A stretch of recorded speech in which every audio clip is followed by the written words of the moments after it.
Welcome to the latest New Haven Independent Vlog News Summary direct from our assignment desk, otherwise known as my Compost Heap. Let's see what stories we're working on at this hour. Well, New Haven, we're all in the practice now of shoveling to protect our butts so we don't slip on the ice. Well, the State Inspector General has been protecting the butts of some regional cops.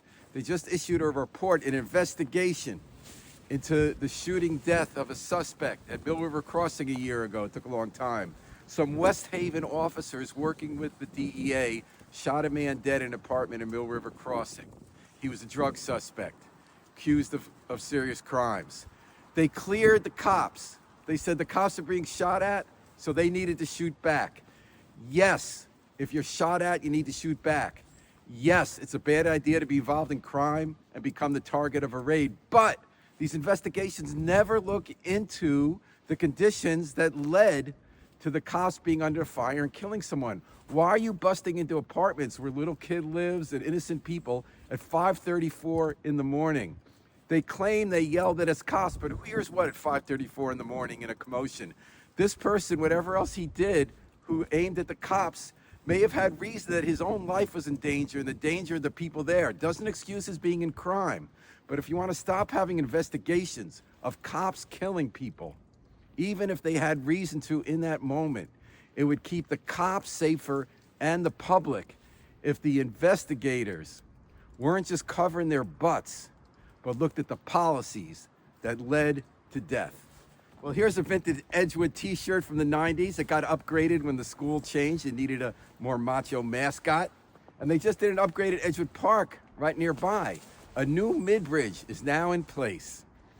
The Parks Department has completed it because they needed to fix up the old one so it's safer to walk on, and also to clear out the blockages at the bottom that neighbors were always clearing because of all the leaves and trash that were blocking the flow of the river. The neighbors, friends of Edgewood Park, so many volunteers putting endless hours in keeping that park great, working with the Parks Department, keep making it better. Well, I might be going into my compost heap to shovel out some, not just for our yard, but in the past, we gave some to Solar Youth, an environmental education nonprofit that did great work for 25 years, teaching teens to be environmental students in West Rock and then some other neighborhoods. It was just announced that Solar Youth is going out of business after 25 years. You could say that's sad. Like a lot of nonprofits, they never really recovered from the departure of their founder who had the vision. But I say it's a reason to celebrate the great quarter century of work that was making New Haven better and giving opportunities to kids. Similarly, it's worth celebrating how an older one of 30 can make a difference. Like, I love to read. Reading makes our lives so much richer and opens opportunities. New Haven kids are learning to read the right way thanks to a big change that happened in part because of work done by older Eli Sabin with his colleagues. Eli announced this week that he's stepping down after 6 years as older. He's moving on.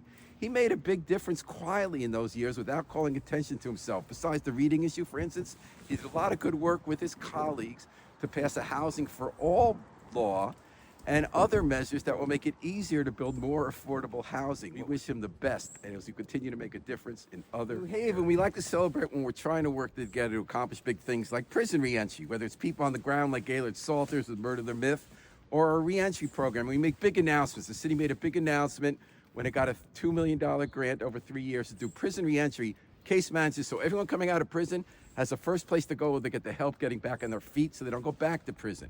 Well, there was never any big press conference to announce that, in fact, the money wasn't being spent as intended.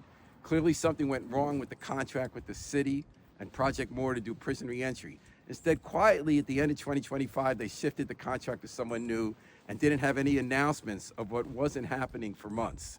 I think there's more to the story. After-school programs in Fairhaven, a revival of community schools, where we use buildings like Fame and Fairhaven School after school hours for kids to stay there to get help with math, whether or not with rulers and reading, and for their families to get advice for careers. There was no press conference, nor there needed to be, at the end of 2025 when the Trump administration just suddenly cut all the money nationwide for programs like that. And all of a sudden, as of January 1st, there's no longer any money to run all these great programs we were putting together. Fairhaven Alders are pledging to work with Clifford Beers, the clinic and center that's running those programs, to try to salvage at least some of those programs in the year ahead. I believe that working together, they will succeed, because working together in New Haven, we do succeed even in these challenging times with what's happening in Washington. Here's to a great 2026 together. Till next time, it's New Haven Independent Vlog News Summary. Remember, let's always pick up and recycle our trash while we still can.